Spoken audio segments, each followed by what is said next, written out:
로마서 7장 1절부터 6절 한 목소리로 합독합니다. 형제들아 내가 법하는 자들에게 말하노니 너희는 그 법이 사람이 살 동안만 그를 주관하는 줄 알지 못하느냐? 남편 있는 여인이 그 남편 생전에는 법으로 그에게 매인바 되나 만일 그 남편이 죽으면 남편의 법에서 벗어나느니라. 그러므로 만일 그 남편 생전에 다른 남자에게 가면 음녀라.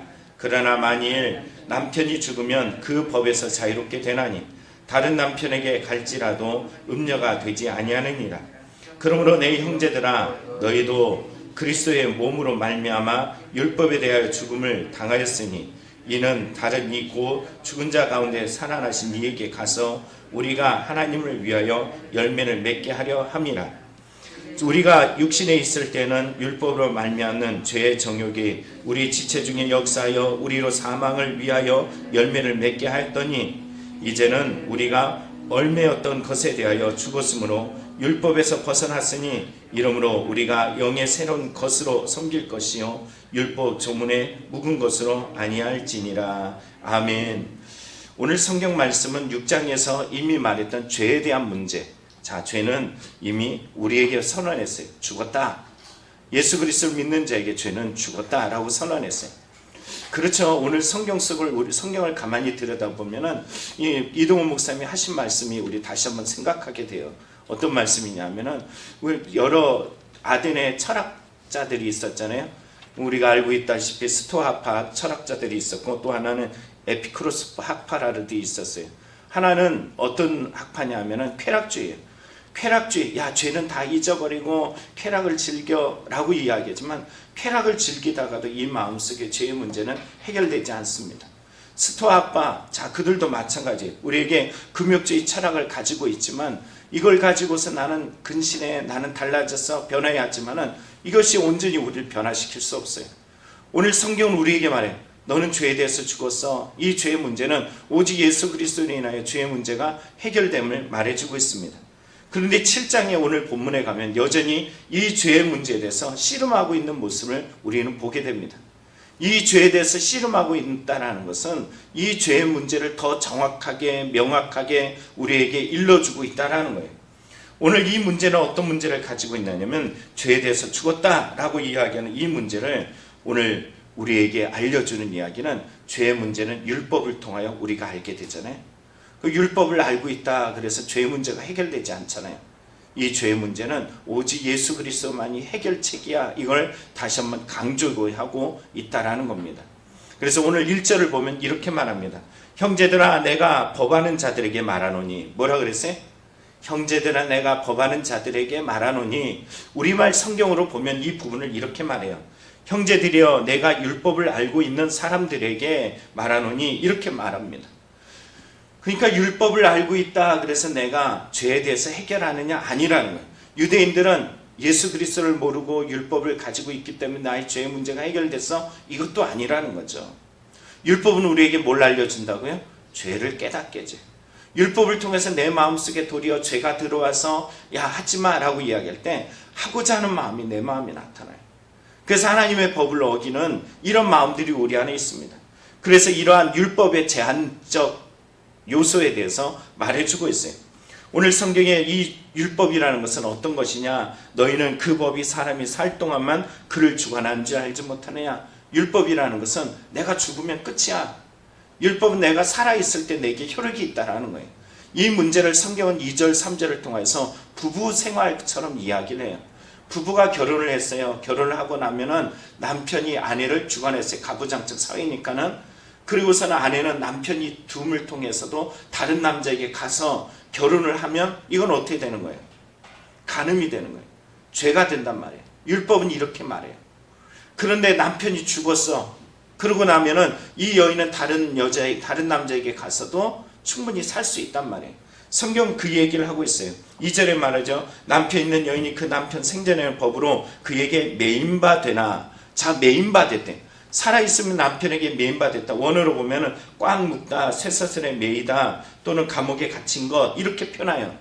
혼인의 관계 속에서 아내와 남편의 이 관계는 서로 이 끝까지 묶여져 있다는 것을 표현하고 있습니다. 그런데 남편이 죽은 시점에 어떤 일이 될까요? 그 남편이 죽으면 남편의 법에서 벗어나. 이 원어로 보면 철저하게 쓸모없게 되는 것을 말해요. 남편이 나에게 더 이상 아무런 효력이 없어요. 나는 자유인이 되었어요. 그래서 성경은 3절에 말하죠. 그러므로 만일 그 남편 생전에 다른 남자에게 가면 음녀라. 남편이 살아있는데 가면 음녀예요. 그러나 만일 남편이 죽으면 그 법에서 자유롭게 되나니 다른 남자에게 갈지라도 음녀가 되지 아니하느니라. 남편이 살아있는 동안은 남편이 나를 다스려요. 그리고 남편이 죽고 나서는 내가 자유하게 되었어요. 율법의 결박성은 항상 벗어날 수 없는 매임이 있어요. 그런데 오늘 성경에 남편이 죽은 후에 나는 어떻게 됐다? 자유하게 됐다. 이 부부의 이야기를 하고 있지만 뭐에 대한 이야기? 율법에 대한 이야기, 죄에 대한 이야기. 항상 율법 이야기하면 같이 생각할 것은 죄에 대한 것이에요. 그런데 이 문제들을 오늘 성경의 4절로 들어가면 이렇게 말합니다. 이게 우리 그리스도인들에게 하는 말이에요. 그리스도인들은 더 많이 생각해야 될 부분입니다. 그러므로 내 형제들아 너희도 그리스도의 몸으로 말미암아 율법에 대하여 죽임을 당했으니. 자, 오늘 성경 보니까는 남편과 아내를 이야기했는데, 자, 성경이 이렇게 말해요. 너희들, 예수 그리스도인 안에 있는 너희들은 어떻게 됐다? 너희 남편 죽었어. 이렇게 말해요. 근데 다시 한번 잘 살펴보세요. 오늘 본문이 이렇게 말합니다. 율법이라는 것은 남편이 죽지 아니하면 자유할 수 없어요. 그래서 남편이 율법으로부터 자유하기 위해서는 누가 죽어야 돼요? 율법이 죽어야 돼요. 남편이 죽어야 돼요. 그러면 오늘 나는 어떻게 돼야 될까요? 예수 그리스도 안에 있는 나는 누가 죽어야 돼요? 누가 죽어야 자유롭게 된다고요? 생각해 보세요. 또 한번 생각해 보셔야 돼요. 누가 죽어야 된다고요? 내가 죽어야 돼. 남편이 죽어야 되는 것처럼 오늘 내가 예수 안에 자유하기 위해서는 누가 죽어야 돼요? 내가 죽어야 돼. 근데 내가 죽는 비결이 하나밖에 없어. 그게 뭘까요? 예수 그리스도와 함께 십자가에 못 박혀 죽었나니에요. 예수 그리스도와 함께 십자가에 못 박혀 죽었나니, 이 말을 6장 3절 4절을 보면은 이 말이 어떤 말인지 6장 3절 4절 한번 펴보세요. 어떤 말인지. 무릇 그리스도 예수 합하여 세례를 받은 우리는 그의 죽으신 합하여 세례를 받은 줄을 알지 못하느냐. 그러므로 우리가 그의 죽으신 합하여 세례를 받음으로 그와 함께 장사되었나니 이는 아버지의 영광으로 말미암아 그리스도를 죽은 자 가운데서 살리심과 같이 우리 또한 새 생명 가운데 행하게 하려 함이라. 다시 말하면 세례를 통하여 어떤 일이 일어났냐면 나는 죽었고 세례를 통하여 다시 일어날 때 나는 살았어. 세례 받는 의미는 내가 그리스도와 함께 십자가에 죽었어. 나는 십자가에 죽었어. 여러분, 성경에 갈라디아서 2장 20절처럼 내가 그리스도와 함께 십자가에 못 박혀 죽었나니 그런즉 이제 내가 산 것이 아니요 라고 이야기하잖아요. 나를 위하여 자기 자신을 버리신 하나님의 아들을 믿는 이 믿음으로 뭐 한다고요? 의롭게 된다고 그랬어요. 내가 죽었다라는 것은 예수의 십자가의 사건을 통하여 내가 죽었어라는 것은 이제 세례를 통하여 나는 죽었어. 예수와 함께 죽었어. 바티즘이라는 원어가 어떤 뜻이라고요? 물에 잠기다 뜬 뜻이에요. 그냥 우리가 세례는 쉽게 이렇게 뿌리지만 이게 원 뜻이 아니에요. 침례교가 사실은 맞아요. 물에 빠져야 돼. 완전히 머리부터 발끝까지 물에 빠져서 나는 죽고, 이 의미로, 그리고 일어날 때 예수와 함께 다시 살아나는 거예요. 오늘 우리의 삶 속에 이 의미를 주고 있습니다. 그럼 내가 죽으면은 왜 죽어야 되느냐? 자, 성경을 4절을 잘 보셔야 돼요. 내가 죽었다는 표시가 어떤 의미일까? 이는 이래. 이는 뭐예요? 왜냐하면 또는 그 이유에 대해서 대답하는 것이죠. 그래서 성경은 이는 다른 이 곧 죽은 자 가운데서 살아나신 이에게 가서, 자, 내가 죽었어. 남편이 죽으면 다른 남편에게 가는 것처럼 이제는 내가 죽었어. 그러면 이제 나는 누구에게 가는 거예요? 예수 그리스도 안에 가는 거예요.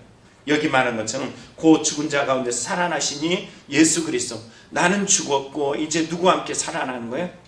그와 함께 살아나는 거예요. 난 살아났어. 예수와 함께 살아났어요. 그뿐만이 아니라 이 살아난 의미가 어떤 의미냐면, 이전에는 죄의 삭스 뭐라 그랬어요? 사망을 낳잖아요. 죄가 끊임없이 나를 이끌어 갔어요. 율법이라는 것을 통해서 나는 깨끗해, 정결해, 온전해 할 자가 있다 없다? 없어.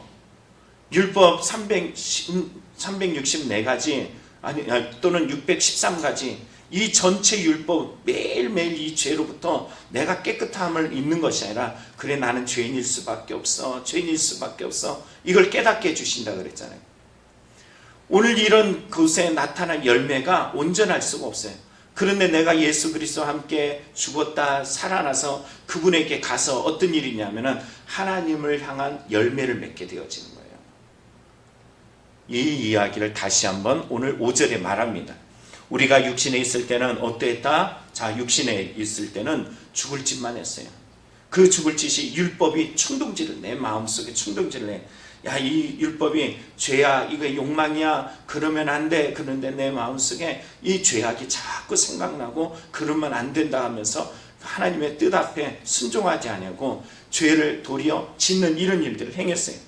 그래서 6장 12절 13절에 이렇게 말했죠. 너희는 죄가 너희 죽을 몸을 지배하지 못하게 하여 몸의 사욕에 순종하지 말고 또한 너희 지체를 불의의 무기로 죄에게 내어주지 말라. 성경은 우리에게 야, 너 죽을 몸이야, 그게 지배하지 못하게, 그리고 너의 몸의 사욕에 순종하지 마라, 또한 너의 지체에 불의의 무기로 내어주지 마, 이렇게 말했는데 이 율법을 통해서 나는 그곳에서 어떤 마음이 드냐면 나중에 나요. 오라 난 공부한 자로다 누가 이 사망에서 나를 건져내라. 율법에 가면 갈수록 나는 어떤 존재냐면은 이 사망 속에 그 늪에 빠져서 헤어나올 수 없는 존재예요. 오늘 저와 여러분들이 깨끗한 것 같아. 겉으로 보면 목욕을 하고 좋은 옷을 입고 살아가는데 전혀 문제가 없는 것 같아요. 남한테 손가락질하는데 실상은 내 마음속에, 내 몸속에, 내 삶 속에 나타난 죄성들이 늘 일어나는 모습을 보면서 안타까워요. 이 문제를 어찌하면 좋을까? 이 죄의 문제를 해결해야 돼. 어떻게 된다고요? 내가 죽어야 돼. 이 죽는 것은 뭘까요? 예수 그리스도와 함께 십자가 못 박혀 죽었나니에요. 내가 주님과 함께 죽었어요. 이 죄가 오늘 성경 속의 5절을 보면은 이전에 율법에 있던 이 인생을 말하기를 우리가 육신에 있을 땐 율법으로 말미암아 죄의 종요, 앞서 이야기했던 불의의 무기 또는 옛 자아에 빠져서 그 중심으로 살았던 우리가 지체 중에 역사하여서 사망을 위하여 열매를 맺었어요. 죽는 거예요, 죽는 거. 육신의 열매는 뭐라고요? 죄의 삭선 뭐라고요? 사망이라고 했어요. 이 열매를 맺었어요. 그런데 이제는, 자 6절에 이제는 달라졌어요. 이전과 이전이 달랐어. 이제는 어떤 삶이다? 예수와 함께 십자가 못 박혀 죽었어.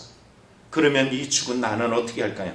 얽매였던 것에 대하여 죽었어. 이 율법에 대해서 죽었단 말이에요. 내가 죽음을 통하여 내가 죄에 대해서 죽었어요. 그러므로 율법에서 벗어났으니 이러므로 우리가 영의 새로운 것, 나를 영의 새로운 것, 원어로 보면 카이노테스라는 새로움 또는 생수함을 말해주고 있어요. 오늘 이 말은 이런 말이에요. 죽었다라는 것은 완전히 죽었다라는 거예요. 율법이 주장하지 못한다는 거예요. 강한 속박이 나를 주장하지 못해. 이미 완전히 죽었어 라고 선언해요. 그래서 우리는 어떻게 여기라? 죽었어 라는 것을 여기라는 거예요. 그럼 나의 삶 속에 이 죽음을 통해서 어떤 일이냐? 영의 새로운 것으로 섬길 것이야. 누구를 섬겨라? 예수 그리스도 하나님을 섬겨라. 성령 가운데 그 뜻 앞에 우리는 순종하며 살아갈 수 있는 것입니다. 나는 안 된다는 것을 알아요. 나는 답이 없어. 나는 절대 답이 없어요. 조금 기도하고 예배하고 좀 낫다? 절대 그럴 수가 없어요. 철저하게 나는 안 돼. 누구만 의지해야 돼요? 예수 그리스도만 의지해야 돼요. 육신의 이것들로 말미암아 나는 율법 조문으로 묵은 것, 이것은 이미 끝났어요. 필라오테스라고 말하는 이미 지나가 버렸어요. 그것을 의지해봐야 절대 나타나지 않아요. 나의 육을 의지해봐야 죄의 어떤 모습을 앞서 이야기했던 철학자들처럼 우리가 근신하고 어떤 쾌락으로 뭘 좀 잊어보겠어? 그 율법적이고 세상적인 것들을 가져다가 아무리 내 마음속에 들여다대고 살 길을 찾아봐도 답이 없어요. 답은 하나밖에 없어요. 예수 그리스도와 함께 십자가에 못 박혀 죽었나니. 오늘도 예수와 연합되어진 저와 여러분들은 날마다 문제 속에서 예수 그리스도의 그 십자가 앞으로 더 가까이 나아가는 것밖에 없습니다. 그래서 우리는 그 안에서 자유함을 얻고 그 안에서 하나님이 주시는 평안을 얻고 그 안에서 오늘도 부활하신 주의 능력이 나타나는 믿음의 능력이 있는 성도의 삶이 되기를 간절히 축원합니다. 기도하겠습니다.